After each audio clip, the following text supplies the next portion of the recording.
बिस्मिल्लाहिर्रहमानिर्रहीम। Lecture number 36, Tuesday मार्च 11। हमारा जो टॉपिक चल रहा है वो है सर्च के हवाले से। और हमने ये बात की थी कि सर्चिंग का ताल्लुक जो है डिजिटल लिटरेसी से है। आज के दौर में सर्चिंग को सीखना इसलिए ज़रूरी है क्योंकि आज का दौर इंफॉर्मेशन ओवरलोड का ज़माना है। इंफॉर्मेशन बहुत सारी हमारे पास है। आज का दौर मिस इन्फॉर्मेशन डिसइन्फॉर्मेशन का ज़माना है। और आप लोग के लिए इस बात को समझना बहुत ज़रूरी है कि आप किस तरह से इंफॉर्मेशन तक पहुंच सकते हैं। जब आप ये नहीं सीखेंगे इंफॉर्मेशन तक किस तरह से पहुंच सकते हैं, तो आप उसके बगैर किसी भी आप ये इस बात को एक्चुअल इन्फॉर्मेशन तक पहुंच नहीं पाएंगे। आप मिस इन्फॉर्मेशन और एक्चुअल इन्फॉर्मेशन में फ़र्क नहीं कर पाएंगे जब तक आपको ये ना पता हो कि इन्फॉर्मेशन को हम किस तरीके से एक्सेस कर सकते हैं, किस तरीके से उसको रिट्रीव कर सकते हैं। इस हवाले से हमने कुछ चीज़ों पे अपने गूगल के हवाले से बात शुरू की। यहाँ पे मैंने आप लोग को बताया कि क्रोम के अंदर, मोबाइल ब्राउज़र क्रोम के अंदर आपके पास ऑप्शन होता है कि आप desktop version of the website खोल सकें। अब ये एक चीज़ जिसका ताल्लुक डायरेक्टली सर्च से नहीं है, लेकिन हमने सिर्फ इस क्लास के डेमोन्स्ट्रेशन के पर्पज़ के लिए हमने इस चीज़ को सीखा था कि आप मोबाइल ब्राउज़र के ऊपर भी डेस्कटॉप साइट खोल सकते हैं। अगेन, डिजिटल लिटरेसी के अंदर आप लोग ने एक और एडिशनल चीज़ भी सीख ली। पहले भी हमने इन्फोग्राफिक्स पे बात करते हुए एक एडिशनल चीज़ सीखी थी कि आज के दौर में हर चीज़ की साइटेशन और रेफरेंसेस देना ज़रूरी है। फिर हमने बात शुरू की थी कि हमने बात की कि गूगल के सर्च पेज को हम समझने की कोशिश करें कि उसके अंदर रिजल्ट्स को वो किस तरह से प्रेजेंट कर रहा होता है। हमने यहाँ पे रिच स्निपेट की बात की, हमने बात फीचर स्निपेट की बात की, रिच जो आपका रिच रिजल्ट होता है उसकी बात की, पीपल ऑल्सो आस्क की बात की, उसकी इंपॉर्टेंस की बात की। फिर हमने बताया कि जी टेक्स्ट रिजल्ट आ जाता है।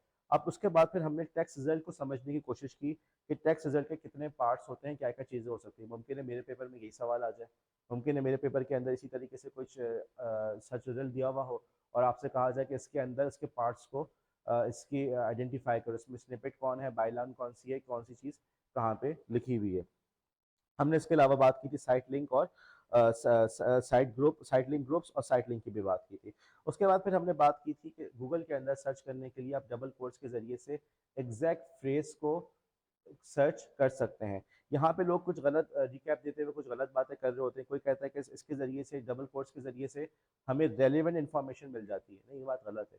रेलेवेंट इन्फॉर्मेशन तो आपको पहले भी मिल रही थी ना, इतने सालों से आप गूगल यूज़ कर रहे हो तो बगैर कोट्स के रेलेवेंट इन्फॉर्मेशन तो तब भी आपको मिल रही थी। किसी ने कहा कि जी अगर आप डबल कोट्स के बगैर सर्च करते हैं तो गूगल आपकी वेब हिस्ट्री को देखते हुए, आपकी सर्च को, आपकी बिहेवियर को देखते हुए रिजल्ट शो कर रहा होता है। और डबल कोट्स से ऐसा नहीं होता। दोनों जवाब गलत है।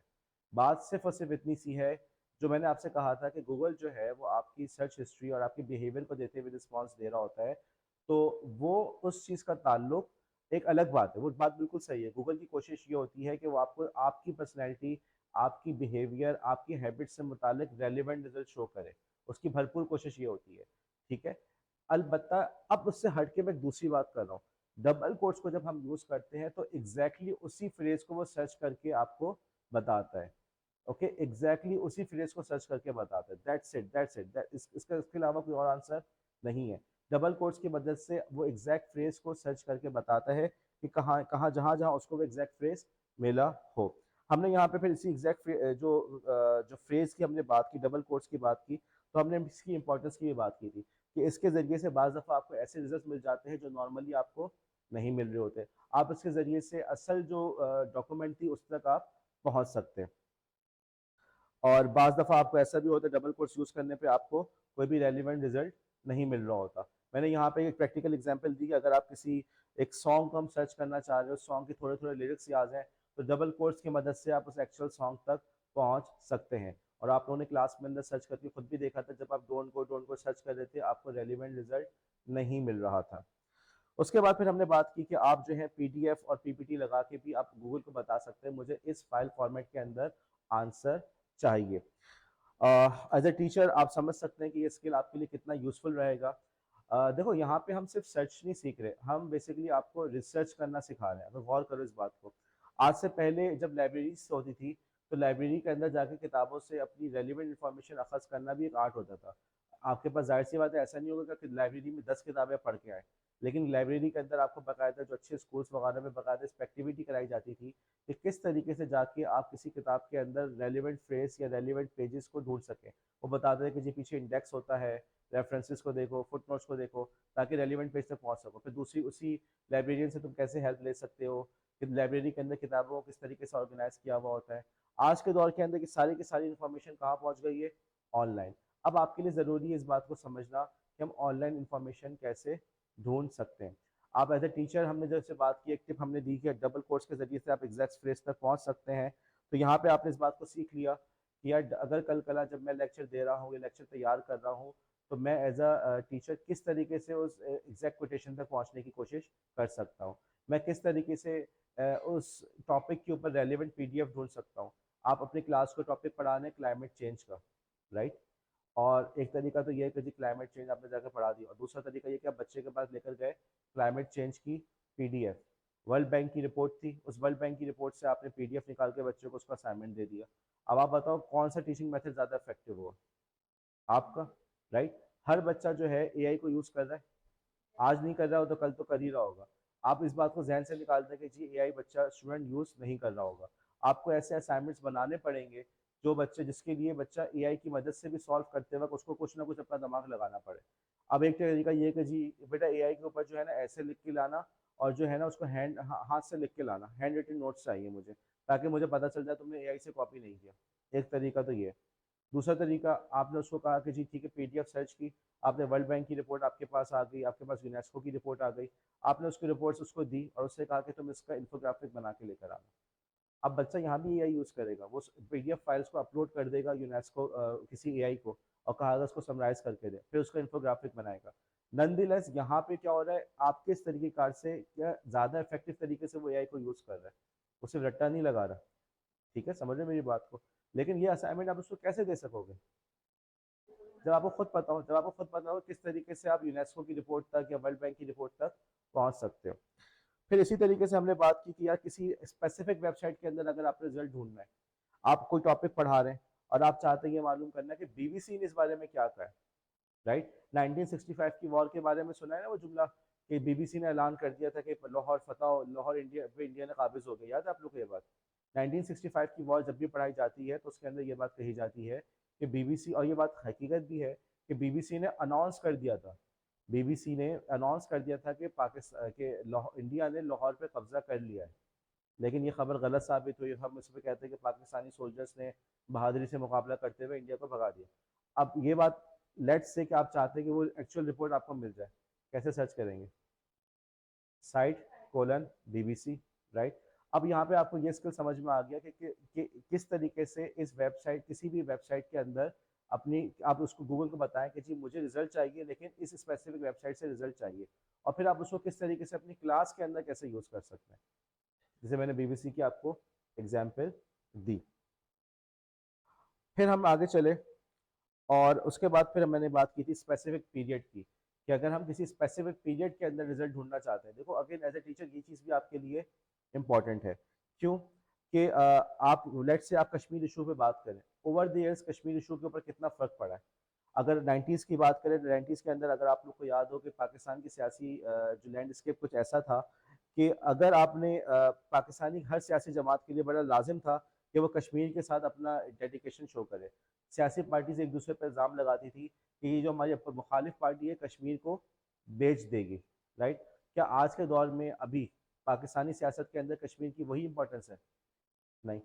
अब आप अपने स्टूडेंट्स को कश्मीर इशू पढ़ा रहे हैं। अब कश्मीर इशू पढ़ाने का क्या तरीका, आप एक अच्छे टीचर हैं, आपने बाकायदा नेट पर सर्च किया, आपने स्पेसिफिक टाइम पीरियड्स के अंदर सर्च किया कि फ़ला फ़ला मौके पे इस बारे में क्या बातें हुई थी, और उन हेडलाइंस की मदद से, न्यूज़ हेडलाइंस की मदद से आपने अपने स्टूडेंट्स को एक ओवरव्यू देने की कोशिश की कि हमारे कल्चर के अंदर या हमारे मीडिया के अंदर उस वक्त क्या बातें की जा रही थी। लेक्चर किसका इफेक्टिव होगा?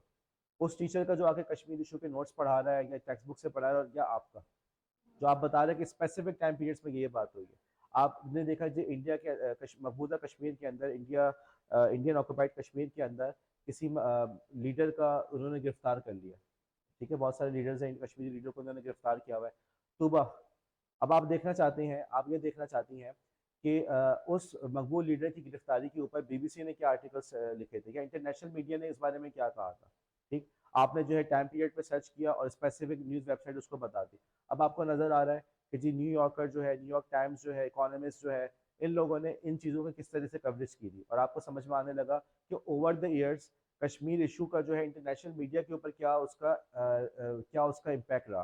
कारगिल जब वॉर हुई थी, अगर आप लोग को याद हो, 1999 के अंदर कारगिल वॉर हुई थी पाकिस्तान और इंडिया के दरमियान। उस ज़माने में कश्मीर का इशू इंटरनेशनल मीडिया पे बहुत ज़्यादा हाईलाइट हो गया था, और लोगों के जहन में ये था कि ये जो कारगिल जो कश्मीर का इशू है, ये दोनों मुल्कों के दरमियान न्यूक्लियर वॉर का बायस बन सकता है। आज के दौर के अंदर अगर आप सर्च करेंगे तो आपको ये चीज़ें नहीं मिलेंगी, क्योंकि आज के दौर के अंदर इंडिया पाकिस्तान का जो डायनेमिक्स है वो बिल्कुल चेंज हो चुका है। राइट, इंडिया पाकिस्तान की जो जियो पॉलिटिकल सिचुएशन है वो चेंज हो गई है। लेकिन एज ए गुड टीचर आपने कोशिश की, आपने ये सोचा कि मैं जाके ये देखूं कि उस वक्त क्या हो रहा था, उस वक्त इंटरनेशनल मीडिया कैसे रिपोर्ट कर रहा था। तो आपने टाइम पीरियड को यूज़ किया, आपने साइट का जो कीवर्ड था उसको यूज़ किया, और उसकी मदद से आप रेलिवेंट रिजल्ट तक आप पहुंचने में कामयाब हो गए। अच्छा, अब पूरी इस बात को अगर तुम देखो, तुम टीचर जो होता है, ओके, टीचर जो है वो देखा जाए तो एक तरह से रिसर्चर भी होता है। कोई सा भी लेक्चर जो है वो बगैर तैयारी के डिलीवर नहीं किया जा सकता। और ओवर द इयर्स आपने अपनी क्लास के अपनी स्टडी लाइफ में देखा होगा, जो टीचर क्लास के अंदर लेक्चर तैयार करके आता था, राइट, और उसके पास रेलिवेंट एग्जांपल्स होती थी, लेटेस्ट एग्जांपल्स होती थी, और आप उससे कोई सा भी सवाल पूछे वो जवाब देता था, या उसको जवाब नहीं पता तो अगले दिन कहता ठीक है मैं पूछ देख के आऊँगा, मैं बता दूंगा। वो टीचर, उसका आपकी लाइफ पे ज़्यादा इम्पैक्ट रहा या बनस्बत उस टीचर के जिसने आके टेक्स्ट बुक से पढ़ाया या नोट से पढ़ाया, राइट। देखो आप यहाँ पर आए हो तो आप भी इंशाल्लाह ताला एक अच्छे इफेक्टिव टीचर बन के यहाँ से निकलोगे, लेकिन आपको इंशाल्लाह ताला, और आप लोग को ये बात समझनी चाहिए, एक इफेक्टिव टीचर के लिए आपको एक अच्छा रिसर्चर बनना पड़ेगा। हमेशा हर चीज़ टेक्स्ट बुक से नहीं मिलेगी, आपको नए नए मेथड्स सीखने पड़ेंगे। आप एलिमेंट्री को बच्चों को भी पढ़ा दो तो भी आपने ऑनलाइन देखना होगा कि यार आजकल बच्चों को पढ़ाने की नया तरीका क्या आ रहा है। मैं बच्चों को सिखाना चाह रही हूँ कि 12/4 = 3 और क्या तरीका हो सकता है। मैं क्लास में कौन सी ऐसी एक्टिविटी करा सकता हूँ जिससे बच्चे को फ्रैक्शन समझ में आ जाए। ठीक, अब आपके लिए क्या हो रहा है, आप क्या काम कर रहे हो, आप रिसर्चर बन रहे हो, आप रिसर्च कर रहे हो। आप लोग का जो 5th सेमेस्टर होगा उसके अंदर आप लोग को एक्शन रिसर्च भी कराई जाएगी। एक्शन रिसर्च एक इनफॉर्मल रिसर्च का मेथड होता है जिसका मकसद यही होता है कि टीचर को ट्रेन कर देना है कि क्लासरूम के इश्यूज का रेजोल्यूशन कैसे मालूम किया जा सकता है, कैसे उसको रिजॉल्व कर सकता है। तो यहाँ पे जो हम काम कर रहे हैं, जो मेरे इस लेक्चर का मकसद है, यहाँ पे एक तरह से रिसर्च की जो मुबादी आज के इस दौर के अंदर रिसर्च की जो मुबादियात है, बुनियादी बातें वो डिलीवर करना, कि भाई आज का दौर वो नहीं रहा कि तुम लोग लाइब्रेरी में जाके बैठ के जो है ना वो बुक से तुम चीज़ों को पढ़ोगे। आज का दौर ऐसा आ गया कि तुम लोग के लिए ज़रूरी है कि तुम ऑनलाइन इन्फॉर्मेशन को ढूंढ सको। ठीक है, और ऑनलाइन इन्फॉर्मेशन कैसे ढूंढोगे जब तुम लोग को ये सारी टिप्स आती होंगी। अब तक हमने कितनी टिप्स कवर कर ली हैं, 5 की हैं, 4 हुई हैं मेरे ख्याल में। 4 टिप्स हमने कवर कर ली। एग्जैक्ट फ्रेज के लिए क्या यूज करेंगे तूबा, डबल कोट्स। दूसरी चीज फाइल फॉर्मेट, ठीक है। तीसरी चीज साइट का कीवर्ड, ठीक है। और फिर आखिरी चीज हमने टाइमलाइन। अब हम बात करते हैं इमेजेस की। ओके, जिंदगी हमेशा टेक्स्ट से नहीं गुजरती, हमें बाज दफा इमेजेस को भी सर्च करना पड़ता है कि यार ये इमेज कहाँ से आया है। ये क्या चीज़ है आपके ख्याल में?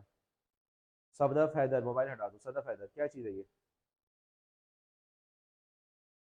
क्या है इतना तो बता दो। थैंक यू सुबिया, इमेज है। ओके, ओके गुड, लड़ाई हो रही है, और बताओ कहाँ की तस्वीर है ये, कहाँ की पेंटिंग है? ओके, यार वैसे मजे की अच्छी तस्वीर लग रही है।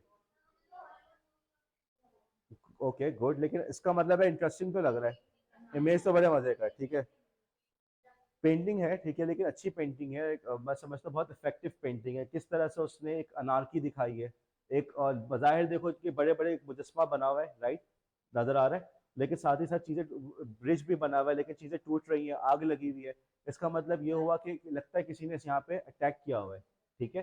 तो यहाँ से हमें ये बात नजर आ रही है कि बहरहाल एक इफेक्टिव इमेज है, ठीक है, जिसको हम अपने क्लास में भी शायद यूज कर सकते हैं। अब यहाँ पे मैं इस बात को समझना चाहेंगे, हम लोग इस बात को समझने की कोशिश करेंगे, ये इमेज आया कहाँ से, इस तक हम कैसे पहुंच सकें। हम गए गूगल के ऊपर, ठीक है, गूगल के अंदर आपको सीधे हाथ पे ऊपर की जानिब इमेजेस नजर आ रहे हैं, इस पे क्लिक किया, इस पे क्लिक किया, अब क्या आ गया तुम्हारे पास, गूगल इमेजेस। गूगल इमेजेस के अंदर तुम्हें सीधे हाथ पे एक बटन नजर आ रहा है, ठीक है, इस बटन पे क्लिक किया, ये ऑप्शन आ गया। यहाँ पे तुम तस्वीर को ड्रैग एंड ड्रॉप कर लो। वर्डप्रेस पे, ईडियो ब्लॉग्स पे काम किया है, अक्सर तुम लोग ने तस्वीरों को ड्रैग एंड ड्रॉप किया होगा। कैनवा पे काम किया था, तस्वीरों को ड्रैग एंड ड्रॉप कर रहे थे, वो आपके ड्रॉ डॉट आईओ में भी हम ड्रैग एंड ड्रॉप कर रहे थे। आप या तो फाइल को अपलोड कर लो, अपलोड का ऑप्शन भी आ रहा है, या फाइल का लिंक दे दो, ठीक है, फाइल का लिंक दे दो, वो तुम्हें सर्च करके बता देगा ये इमेज कहाँ से लिया गया है। थोड़ा सा हम, अब किसी ने कहा कि सर ये जो आपने बटन बताया था जिसके लिए आपने कहा कि इमेजेस पे क्लिक करो, ये बटन तो हमारे इस पेज पे भी मौजूद है, राइट। इमेज का ऑप्शन, अभी भी आप इस ऑप्शन को यूज करोगे यही काम करेगा। देखो, मेरा यहाँ मकसद ये है कि तुम लोग को बुनियादी बेसिक स्किल समझाना, ठीक है। आपने एक दफ़ा ड्राइविंग सीख ली, अब आपको किसी भी किस्म की गाड़ी को आप ड्राइव कर सकते हैं, थोड़ी सी प्रैक्टिस करनी पड़ती है, लेकिन एक दफ़ा आपके अंदर रोड सेंस डेवलप हो जाए तो आप गाड़ी को आसानी से ड्राइव कर पाते हैं। समझो मेरी बात को।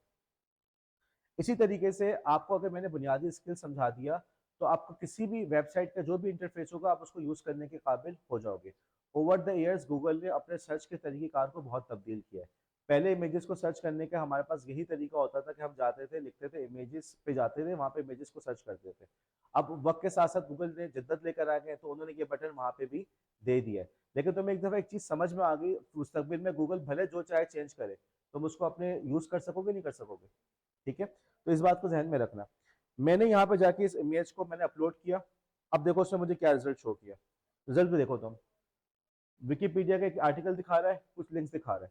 ऊपर देखो, ऊपर खास तौर से तुम गौर करो, ऊपर जो है तुम्हें यहाँ पे all products, homework, visual matches, exact matches, about this image नजर आ रहा है, ठीक है। हम इसके अंदर जाके देखने की कोशिश करते हैं। सबसे पहले तो मैं गया एग्जैक्ट मैचेस के ऊपर, एग्जैक्ट मैचेस के अंदर ये रिजल्ट आ रहे हैं। तो आप बता सकते हैं रिजल्ट्स के बारे में। मीना, मीना मोबाइल हटा दो, फोन हटा दो। हाँ जी मीना, रिजल्ट देख के क्या समझ में आ रहा है, किस किस्म का इमेज है, ये क्या इमेज है।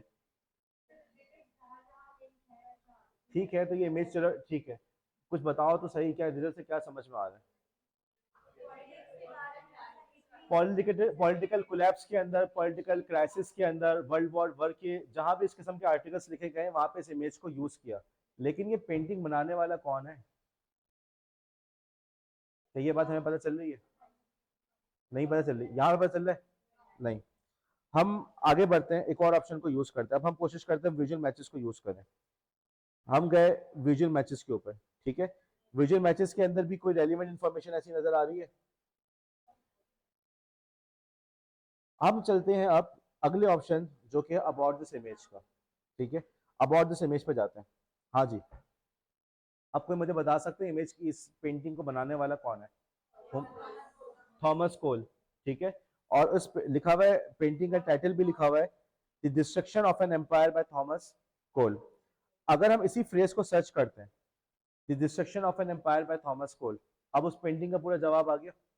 देखो, पूरा पूरा आ रहा है, द कोर्स ऑफ एम्पायर। यहाँ पे उसका, उसने जो है वो जो आपसे बात की थी, फीचर्ड इमेज वगैरह भी यूज कर रहा है। यहाँ पे आपके साइट लिंक्स आ गए, इस पे जिसके ऊपर फॉरम्स के ऊपर लोगों ने क्या डिस्कस किया, वो सारी की सारी इन्फॉर्मेशन आपके पास आ गई। अच्छा, एक और चीज करते हैं, एक और चीज, वापस चलते हैं हम लोग। ये था ना हमारे विजुअल मैचेस जिसमें रिजल्ट आया था, विकीपीडिया का जिक्र आ रहा था। हमने विकीपीडिया वाले आर्टिकल के ऊपर हम लिंक पे क्लिक करते हैं, ठीक है। जो विकीपीडिया का आर्टिकल था ना, इस पे क्लिक किया, हमने इसके ऊपर क्लिक किया। जब हमने इसके ऊपर क्लिक किया तो हमारे साइड राइट हैंड के ऊपर एक साइड बार खुल गया, ठीक है। और उस साइड बार के अंदर विकीपीडिया के आर्टिकल का वो दिखा रहा है। विकीपीडिया के आर्टिकल के टाइटल क्या है जासरा, सोसाइटल कोलैप्स। हमने इस आर्टिकल को खोल के देखते हैं इसमें क्या है। जब इस आर्टिकल को खोला तो हमारे पास सोसाइटी कोलैप्स का आर्टिकल खुल गया जिसके अंदर उन्होंने इस इमेज को यूज किया है। अब इस पेंटिंग का कहाँ पे जिक्र है इस आर्टिकल के अंदर, इस पेंटिंग का इस आर्टिकल में कहाँ जिक्र है, लेफ्ट पे जिक्र है, ठीक है, यहाँ पे, ठीक है। और यहाँ पे उस आर्टिकल, उस पेंटिंग का लिंक उन्होंने लिंक दिया हुआ है, दिया हुआ है, ठीक है। हमने उस लिंक के ऊपर अगर हम क्लिक करें,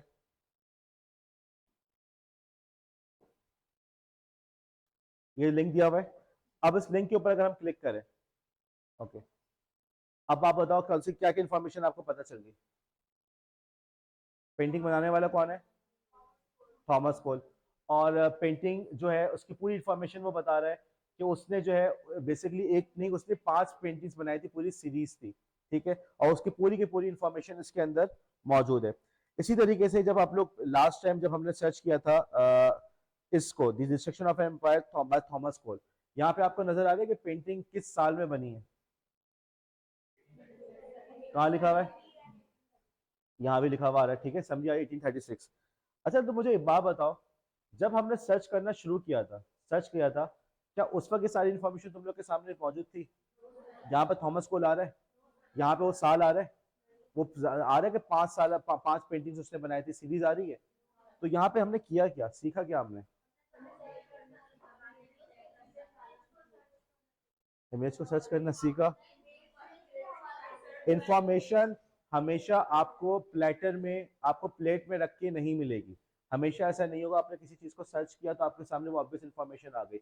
आपको उसको जाके आपको डिग करना पड़ेगा, उसको खोद के उसको इंफॉर्मेशन को अखज करना पड़ेगा। यहाँ पे आप ये देख रहे हैं कि एक जगह से हम दूसरी जगह, दूसरी से तीसरी जगह, हम विकीपीडिया पे गए, विकीपीडिया से हमने आर्टिकल खोला, उस आर्टिकल के अंदर वो लिंक नजर आया, उस पर गए, तब के जाके हमें पूरी की पूरी इन्फॉर्मेशन मिल गई। और वहाँ पे जाहिर सी बात है थॉमस कोल साहब की भी लिंक मौजूद है, वहाँ पर चाहे तो हम थॉमस कोल साहब की जो पूरी बायोग्राफी है हम उसको भी पढ़ सकते हैं। ठीक है, तो यहाँ पे आप क्या देख रहे हो, अगेन रिसर्च करना, ऑनलाइन डिजिटल वर्ल्ड के अंदर रिसर्च करना। हर दफा हर चीज आपको बनी पकी पकाई नहीं मिलेगी। हर दफा ऐसा नहीं होगा कि आपने सर्च किया और ऑब्वियस फौरन वो रिजल्ट आपके सामने आ गया। आपको उसके लिए रिजल्ट को ढूंढने के लिए बाज़ दफा एफर्ट्स करने पड़ते हैं। आगे चलें, बात समझ में आ गई? मकसद क्या है, आप लोग अब बात को ध्यान में रखिए, अच्छा टीचर बनना है तो अच्छा रिसर्चर भी बनना है। ये कुछ बांधा इस तस्वीर को, कुछ बताएगा कहाँ पे आई, कहाँ से कुछ इस तस्वीर के बारे में क्या ख्याल है? ओके, रेस्टोरेंट की तस्वीर है, और कुछ? अदाकारा है, ठीक है, एक्ट्रेस है, और कुछ? हॉस्पिटल की है। लेकिन आपको ये तो नहीं मिल रहा ना कि कहाँ किस मौके पे तस्वीर ली गई है, कहाँ से ली गई है, राइट? चलें, हमने इस तस्वीर को सर्च किया, ठीक है, कुछ भी रिजल्ट नहीं आया। हम गए अबाउट दिस इमेज पे, अबाउट दिस इमेज पे अब क्या नजर आ रहा है? अच्छा, ब्रेकिंग बैड का वर्ड बार बार आ रहा है। आपने ब्रेकिंग बैड को सर्च किया और आपको पता चला कि ब्रेकिंग बैड एक बहुत मशहूर टीवी सीरीज है जो ख़त्म हो गई। ये जो आपने तस्वीर देखी थी, ये एक स्क्रीन ग्रैब था उस टीवी सीरीज से। उस टीवी सीरीज के उस की एक एपिसोड के अंदर ये सीन था, उसकी तस्वीर ले ली गई। अब आप पहुंच गए उस तस्वीर के ओरिजिनल तक। मुमकिन है कल कला स्टूडेंट आपके पास असाइनमेंट सबमिट कराता है और आपको पता हो, आप मालूम करना चाहे कि उसने ये तस्वीर कहाँ से ली है, तो कैसे करेंगे? आप इस तरह से उस वीडियो के, या आपके पास कोई वीडियो आती है टिकटॉक पे, इंस्टाग्राम पे, आपने कोई छोटा सा क्लिप देखा डॉक्यूमेंट्री का, आपको बड़ा पसंद आया, आपने कहा कि यार ये तो बड़ी रेलिवेंट चीज़ है, ये तो मैं पूरी डॉक्यूमेंट्री देखनी चाहिए, लेकिन उस डॉक्यूमेंट्री का नाम नहीं मिल रहा। कोई मूवी का क्लिप देखा, आपने देखा होगा कमेंट्स में लोगों ने लिखा हुआ होता है अक्सर यूट्यूब की वीडियोस पे, movie name please, movie name, movie name. आप नहीं कीजिएगा, ठीक है? आप क्या कीजिएगा, उस मूवी के सीन का एक तस्वीर लीजिएगा और उस तस्वीर को इस तरह से सर्च कीजिएगा। सर्च करेंगे तो आप उस मूवी के नाम तक पहुंच जाएंगे। आपने कहा सर मैंने सर्च किया तो लेकिन मुझे नहीं मिला, कोई बात नहीं, मूवी का दूसरा सीन ले लो, तीसरा सीन ले लो, चौथा सीन ले लो, आप एक्चुअल मूवी तक पहुंचने में इस तरह से कामयाब हो जाएंगे। मैं थोड़ी देर पहले आपसे बात की कि यार वक्त के साथ साथ चीज़ें चेंज हो रही हैं और मेरा मकसद आपको बेसिक चीज़ें सिखा देना है एटलीस्ट इस सेमेस्टर के अंदर, तो ताकि जब आप आगे यहाँ से निकले, आप बाहर निकले, तो आप लोग इस काबिल हों, जो भी दुनिया में चेंजेस आते रहे, टेक्नोलॉजी में जो चेंजेस आते रहे, आप उसको यूज़ करने के काबिल हो। अभी आपने देखा कि गूगल ने फॉर एग्जाम्पल अपने सर्च रिजल्ट के अंदर ऊपर इन्होंने लिखा हुआ है all products homework visual matches. Homework पहले नहीं होता था। हुआ क्या कि लोगों ने ऐसी ऐप्स बनाने लगे कि आप जी अपने होमवर्क की तस्वीर लें और होमवर्क आपका हम सॉल्व कर देंगे। देखा ऐसी ऐप्स आपने?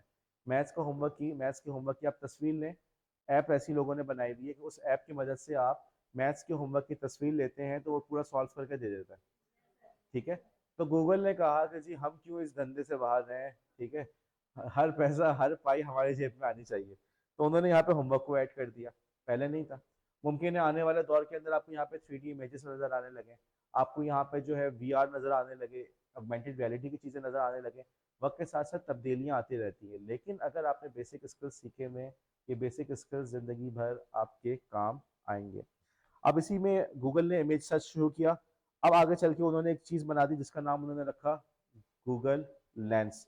ये आपके मोबाइल के ऊपर मौजूद है। आप मोबाइल के ऊपर इस गूगल लेंस की मदद से चीज़ों को इमेजेस वगैरह को सर्च कर सकते हैं, इमेजेस को सर्च कर सकते हैं, ट्रांसलेट कर सकते हैं। कल कल आप लोग उम्रे पे गए हुए हैं, ईरान गए हुए हैं, किसी और कंट्री में गए हुए हैं, कोई आपने इंस्ट्रक्शन नजर आई समझ नहीं आ रहा, आपने गूगल लेंस से उसकी तस्वीर ली और सब फ़ौरन आपको ट्रांसलेट करके बता दिया। किसी जगह पे कोई टेक्स्ट है, उसके आपने टेक्स्ट को कॉपी करना है, इमेज से टेक्स्ट को कॉपी करने के लिए माहा,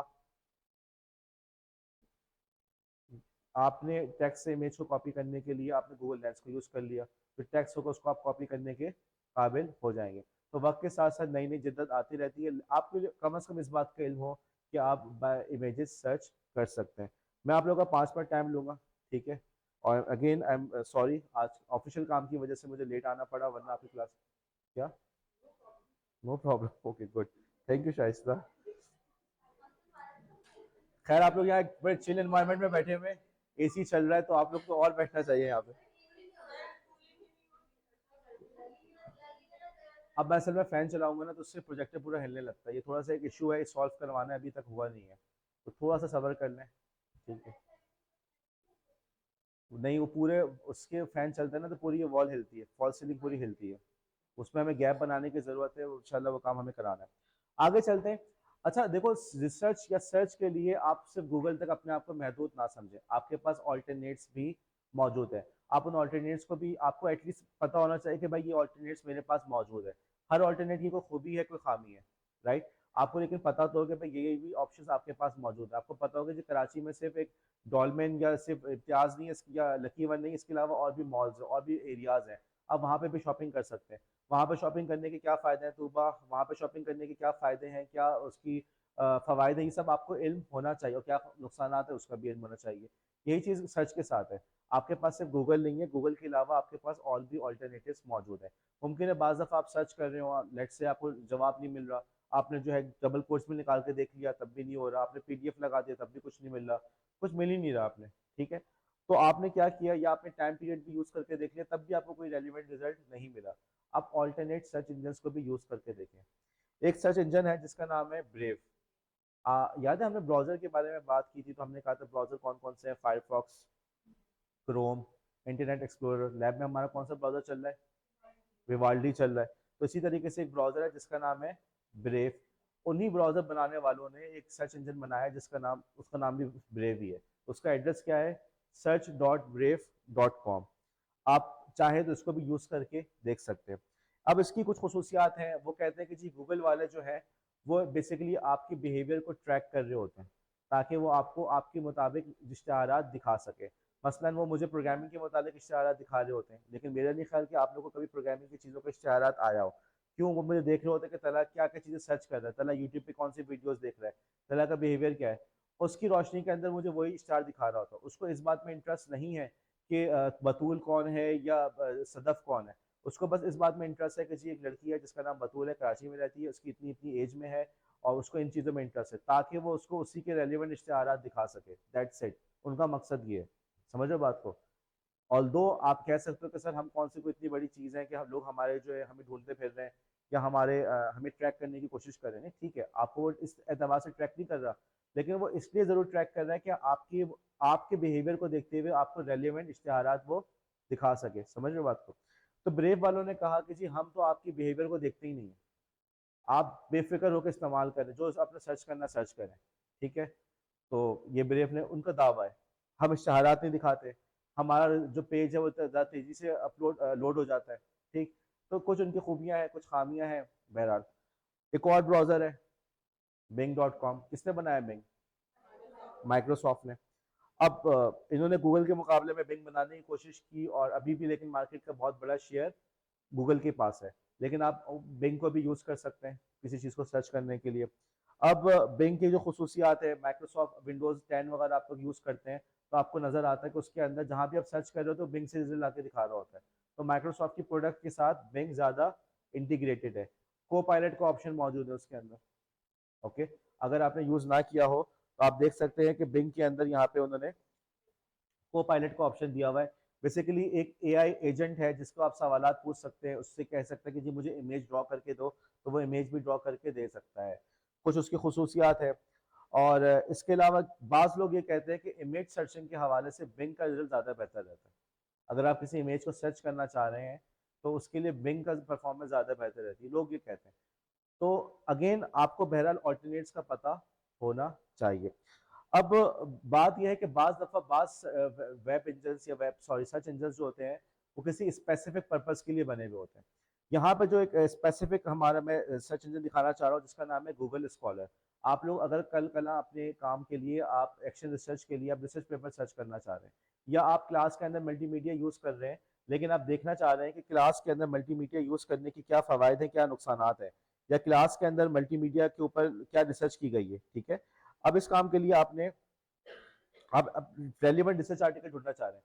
याद है इन्फोग्राफिक्स के ऊपर बात करते वक्त मैंने रिसर्च आर्टिकल शो किए थे, उनके लिंक्स शो किए थे, एमआईटी की रिसर्च रिपोर्ट थी, याद आ रहा है। तो आप देखो, बात एज अ टीचर आपको भी मौका मिलेगा जब आपको एक्चुअल रिसर्च पेपर तक पहुंचना होगा। रिसर्च पेपर्स ढूंढने के लिए जो ज़्यादा अच्छी सर्च इंजन है वो क्या है? Google scholar.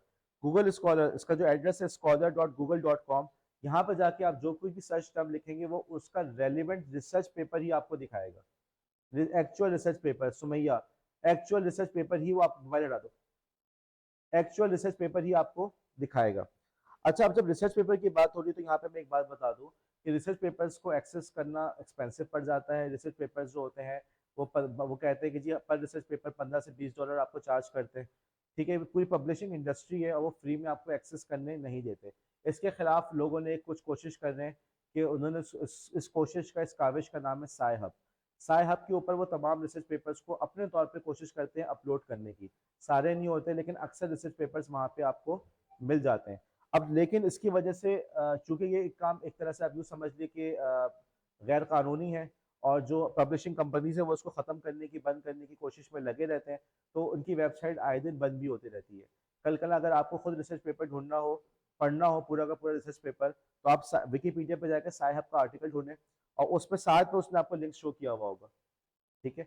आप में जाके इनमें से किसी भी लिंक को आप खोल लें और उस लिंक को खोलेंगे तो आपके पास साय हब की वेबसाइट खुल जाएगी, ठीक है। तो मैंने यहाँ पे आपको बता दिया ऑल्टरनेट सर्च इंजन्स के बारे में, और मैंने आपको ये भी बता दिया कि जी जैसे फॉर एग्जांपल बिंग हो गया, ब्रेव हो गया, और ये भी बता दिया कि बाज़ सर्च इंजन स्पेसिफिक कामों के लिए बने हुए हैं, जैसे गूगल स्कॉलर। अगर आपने रिसर्च पेपर सर्च करना है तो आप कहाँ पे जाएंगे? गूगल स्कॉलर पेपर सर्च करने के लिए। और पेपर डाउनलोड करना है तो कहाँ जाएंगे? साय हब पे, ठीक है। एक बार फिर, गूगल स्कॉलर पे किस लिए जाएंगे? रिसर्च पेपर को सर्च करने के लिए, कि मल्टीमीडिया इन क्लासरूम, ठीक है, how to use games in the classroom. Research paper देखना है, स्कॉलर गूगल स्कॉलर पे गए। और जब उसको डाउनलोड करना है तो कहाँ जाएंगे? साय हब के ऊपर।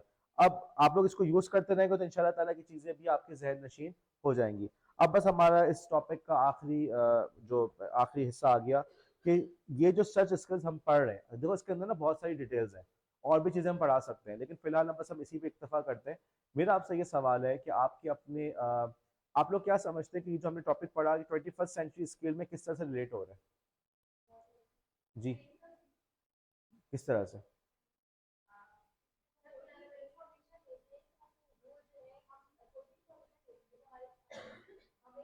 ओके, और कोई बात, और दूसरी बात बताओ। Digital literacy, good. और और बताओ, डिजिटल लिटरेसी के साथ और कौन से स्किल्स है लिटरेसी के? इंफॉर्मेशन लिटरेसी, ठीक है। देखो, सबसे पहले तो इसका ताल्लुक बनता है डिजिटल लिटरेसी से, ऑब्वियस सी बात है। क्यों, हमने यही तो सर्च कि नेट पे कैसे सर्च करना है। इन्फॉर्मेशन लिटरेसी से इसका ताल्लुक भी बड़ा ऑब्वियस है। और क्रिटिकल थिंकिंग, आपने देखा कि हमने किस तरीके से सोच विचार करके हम बात तक, अपने असल नतीजे तक पहुंचने की हमने कोशिश की। तो डिजिटल लिटरेसी से इसका ताल्लुक ये है कि आपको पता हो कि जो ऑनलाइन टूल्स कौन से हैं, ऐप्स कौन सी है। हमने गूगल लेंस को थोड़ा सा कवर किया, आपने डाइवर्स टेक्नोलॉजीज को यूज़ करके देखा, ठीक है। इसी तरीके से इसका ताल्लुक इंफॉर्मेशन लिटरेसी से किस तरह से है कि इंफॉर्मेशन को आप लोकेट कर सकें, ठीक है, और आप इंफॉर्मेशन को एक्सेस कर सकें। फॉर एग्जांपल, आपने इंफॉर्मेशन को लोकेट करना था, आपको रिसर्च पेपर चाहिए था, तो लोकेट करने के लिए कहाँ गए? Google scholar. उसको एक्सेस करने के लिए कहाँ गए? साय हब। और उसको पढ़ने के बाद आपने उसको इवेलुएट किया अपने क्रिटिकल थिंकिंग को इस्तेमाल करते हुए कि ये इंफॉर्मेशन सही है, नहीं है। इमेजेस की मिसाल ले लें, हम इमेज को सर्च कर रहे थे तो हमने उसको ब्रेक डाउन किया पहले हम इमेज से पहुंचे, फिर हम वहाँ से विकीपीडिया पे पहुंचे, विकीपीडिया से हमने उसका लिंक ढूंढ लिया, ठीक है। या हमें कहीं पे भी उसको जैसी इमेज को सर्च करते हुए उसको हमें पेंटिंग का नाम मिला, उसका पेंटर का नाम मिला, तो हमने उसको सर्च कर लिया, वहां से हम पहुंच गए, प्रॉब्लम को हमने ब्रेक डाउन किया। तो बस मैं इस लेक्चर को यहाँ पे इस बात के साथ समराइज करूंगा कि सर्च आज के दौर का, सर्च करना आज के दौर का एक बहुत इंपॉर्टेंट स्किल तो है ही है। एज ए टीचर ये आपके लिए भी इंतहाई वैल्यूएबल स्किल है। अगर आपको इफेक्टिवली सर्च करना आता होगा और आप इस स्किल को यूज़ भी करें, तब आपका लेक्चर इफेक्टिव होगा, ठीक है। और इसी सूरत में स्टूडेंट आपके लेक्चर के अंदर इंटरेस्ट लेगा। वो ज़माना ख़त्म हो गया कि जब टीचर से टेक्स्ट बुक को आके पढ़ा देता था या जो है नोट्स डिक्टेट करा देता था। आपको शायद पता हो कि हमारे इंटर बोर्ड का भी एग्जामिनेशन का पैटर्न चेंज हो रहा है, और अब उसके अंदर जो है वो पहले से आंसर कॉपीज में उन्होंने जगह दी हुई है, 5 से 6 लाइन्स, 5 से 6 लाइन के अंदर आंसर लिखना है। मसलन जो लोग कहते थे ना कि बेटा कुछ नहीं भी आता तो बस आंसर कॉपी भर देना, बड़ी बड़ी हेडिंग लिखना, अंडरलाइन कर देना, बस तुम्हें नंबर मिल जाएंगे, वो ज़माना खत्म हो रहा है। इसको बहुत पहले खत्म हो जाना चाहिए था, लेकिन अब हम बहरहाल हमारे यहाँ चेंज आ रहा है। तो वक्त के साथ साथ बहुत बड़ी बड़ी तब्दीलियाँ आ रही हैं, और एज ए टीचर आप लोग के लिए ज़रूरी है कि उस आने वाले दौर की तब्दीलियों के लिए तैयार रहें, तो मेंटली रेडी रहें कि if you want to be a good teacher then you should be a good researcher. Thank you. मैं यहाँ पे लेक्चर ख़त्म करता हूँ। अब मैं अटेंडेंस ले लूँ।